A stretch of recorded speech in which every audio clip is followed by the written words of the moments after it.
Good morning friends. आज stock in news 26 अप्रैल 2022 में discuss करने जा रहे हैं। आज का एनएससी निफ्टी NSCI जो कल हमारी बात हो चुकी थी, SGX कुछ पॉजिटिव दिखा रहा है। मेरे एक फ्रेंड ने बताया कि 100 पॉइंट प्लस है। लेट्स चेक इट आउट क्या है, जिससे हमको पता चले कि हमारा मार्केट कहाँ पे ओपन होगा। Is just indicator. ओके, 7145 मतलब हमारा जो कल का क्लोज था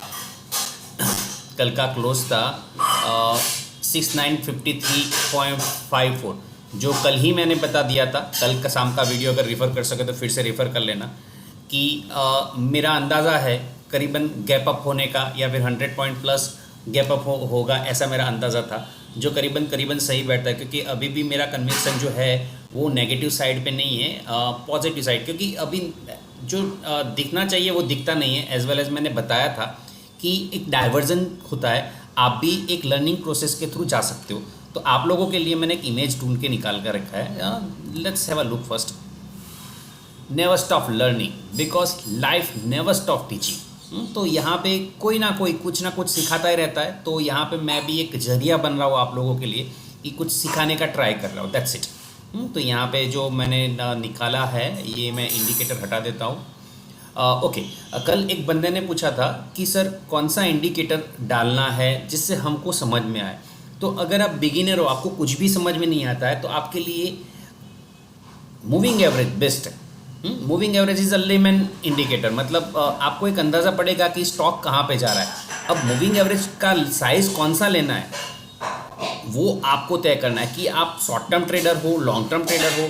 क्योंकि 100 EMA, 100 SMA, 200 SMA, 200 EMA, ये सारे के सारे लॉन्ग टर्म प्लेयर के लिए। अगर आप शॉर्ट टर्म हो तो 3 EMA भी ले सकते हो, 4 EMA भी ले सकते हो, 5 EMA भी ले सकते हो। मगर कौन सा बेस्ट है, वो जो भी पर्सन होगा, जो भी स्टॉक होगा, उसका रिलेवेंस होता है। क्योंकि आप लोगों को थोड़ा बहुत पता होना चाहिए कि हर एक को हर एक दवा सूट नहीं होती।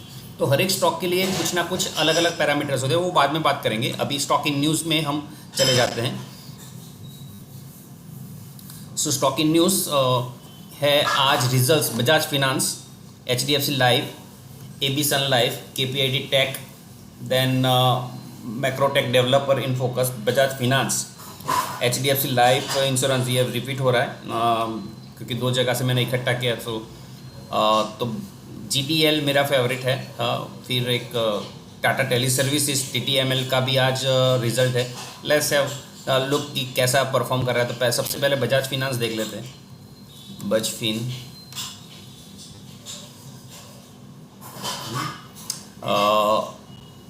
ओवरऑल कुछ सेंटिमेंट्स अच्छे नहीं लग रहे, बट अगर थोड़ा लार्जर व्यू में चला जाओ, यहाँ से लेके यहाँ तक चला जाओ, तो एक अच्छा परफॉर्म किया हुआ स्टॉक है। तो अब कहीं से वो रिवर्ट होने के अंदेशा दे रहा है कि कहाँ से रिवर्ट होगा, मगर कहाँ से देगा वो पता नहीं। क्योंकि ये लेवल अभी जस्टिफाइड नहीं है। ये लेवल अगर यहाँ तक आता है, कोई भी मूव का 50% रिट्रेस वो अच्छा माना जाता है। मतलब ये अगर 50% का रिट्रेस में डाल दूँ तो यहाँ पे होगा रिट्रेसमेंट,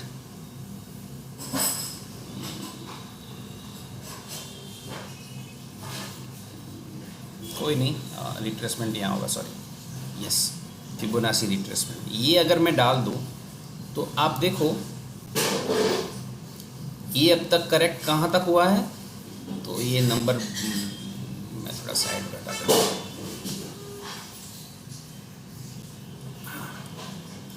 ये 50% आएगा। तो यहाँ तक अगर हो सके, हमारे इंडियन मार्केट जो फॉलो करते हैं 61 को रिस्पेक्ट देता है इंडियन मार्केट नॉर्मली, ऐसा मेरा एक्सपीरियंस है। ज़रूरी नहीं है हर बार वही हो, क्योंकि टेक्निकल एनालिसिस वही है कि पीछे क्या हुआ है और आगे क्या होगा वो आपको तय करना है।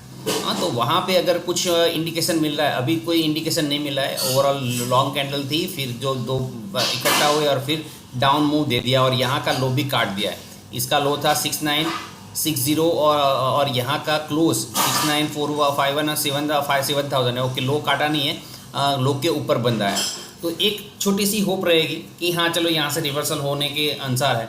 बट यहाँ से सब मान लो 6875 का भी लो बना के फिर रिवर्स हो सकता है, या फिर यहाँ से रिवर्ट। बट ओवरऑल मैं क्या देख रहा हूँ कि ये जो लॉन्ग रन था, लॉन्ग रन को कितना रिस्पेक्ट दे रहा है, क्योंकि हर एक जगह पे कुछ ना कुछ stock price is always respect देते हैं। तो देखते हैं, RSI अट्रैक्टिव नहीं है, MACD अट्रैक्टिव नहीं है, तो थोड़ा न्यूट्रल व्यू रहेगा।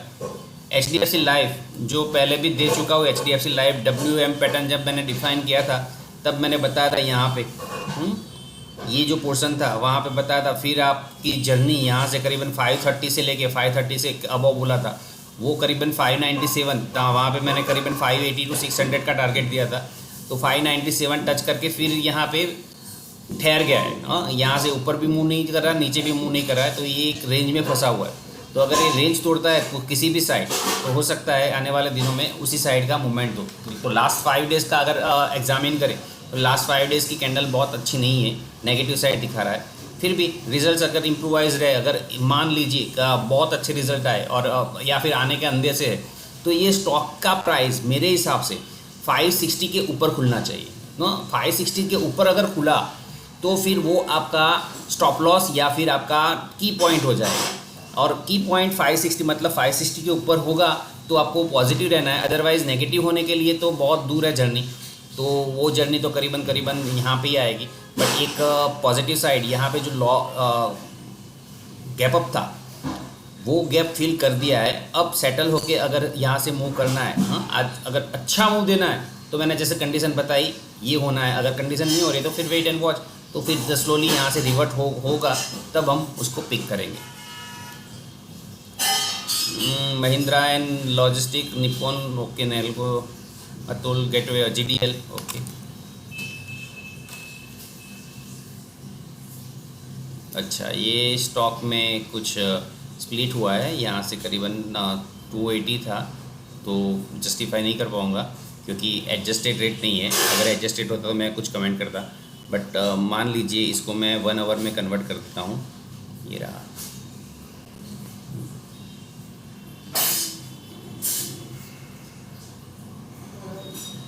तो ओके न्यूट्रल। देखते हैं, ये बड़ी कैंडल मुझे अट्रैक्ट करते, मगर सेलिंग प्रेशर भी था। बट कुछ लोग इकट्ठा करके बैठ गए, ऐसा भी बोल सकते। बड़े प्लेयर अगर हेड एंड शोल्डर भी बोल सकते कि यहाँ से यहाँ तक का जंप आए कोई भी सिचुएशन में और फिर वो यहाँ पे नीचे दबा दे, तो ये बेस बन जाएगा। अगर ये बेस टूट गया तो फिर नीचे करीबन 70-74 तक यहाँ पे आप रेट देख सकते हो। फिर कल कुछ रिजल्ट्स आए, okay, stock in news, okay. Tech Mahindra life insurance company has bought additional 85,000, तो जो 4.99% का स्टेक था उनके पास, उसमें 0.01% का स्टेक बढ़ा दिया है और 5% पे पहुंच गया है। तो let's have look to the tech Mahindra, tech M. Overall IT sector negative है, बट जैसे मैंने बताया था कि जब भी बड़ा प्लेयर एंट्री लेता है तो ये शायद ये गैप फिल करके वो इमीडिएटली रिवर्ट हो सकता है। ये जो गैप दिख रहा है दूर का गैप है, करीबन 1145 और यहाँ पे लो है 1187। तो ये जोन आपका एक्यूमुलेशन जोन होना चाहिए, क्योंकि बड़ा प्लेयर एंटर हो चुका है। तो वो काफ़ी अच्छा रिसर्च होगा, क्योंकि वो टेक्निकल्स शॉर्ट टर्म के लिए ही फोकस करता है। तो यहाँ पे हम शॉर्ट टर्म अगर नीचे जाएगा और फिर सोचेंगे बुरा है, तो ऐसा नहीं होता है। यहाँ पर भी डाइवर्जेंस बना है, देख लीजिए। ये रेट है करीबन 24.93 है और यहाँ पे RSI बन रहा है, ओके। RSI भी डाउन है, रेट भी डाउन है, तो मेरा अंदाज़ा गलत है डाइवर्जेंस के लिए। बट यस, बड़ा प्लेयर जब भी एंट्री होता है तो हमारे लिए एक सेफर साइड हो जाती है कि हाँ हम भी एक्यूमुलेट कर सकते हैं। क्योंकि जब कभी कुछ भी ऐसी कोई बड़ी न्यूज़ जैसे सत्यम में आई थी, ऐसी न्यूज़ नहीं आती तब तक तो वो बड़े प्लेयर्स भी रुकेंगे। जब बड़े प्लेयर्स एग्जिट लेते हैं तो स्टॉक की पिटाई बहुत बुरी तरह से होती है। देन महिंद्रा CIE ऑटो, कल बहुत अच्छे रिजल्ट्स दिए उन्होंने। Mahindra CIE, yes, automatic. मैंने लास्ट ईयर 125 में दिया था, वो 125 की जर्नी 300 तक ख़त्म की है और 300 जर्नी ख़त्म करने के बाद डाउन मूव बनाया और लगातार वो घटता गया और करीबन 165 तक पहुंच गया। तो ये होता है समटाइम्स कि आपका एंट्री और एग्ज़िट, अगर मैंने लिया होता तो यहाँ पे मैं निकल गया होता। अगर आप देख सकते हो तो M पैटर्न बना है या फिर यहाँ पे तक ये इसके आगे कोई परचेस करना प्रीफर नहीं कर रहा है, या फिर मुझे इंडिकेशन मिल गया था कि हाँ जब कभी भी ऐसा होता है, हाँ तो पहले के वीडियो में मैं बोल चुका हूँ, तो यहाँ से एक अप्रोच बनता था कि हाँ एग्ज़िट ले लो, और फिर कहीं पर भी री एंट्री का कोई भी अंदेशा नहीं आया है। हाँ यहाँ पर बना है अंदेशा कि यहाँ पे एंट्री, और कल का वॉल्यूम माशाअल्लाह क्या बनाया है। हाँ जो भी बोलता है यहाँ पे देखो, profit in quarter ended 22 grew 1499 times, मतलब percentage, sorry not times, percentage, year on year.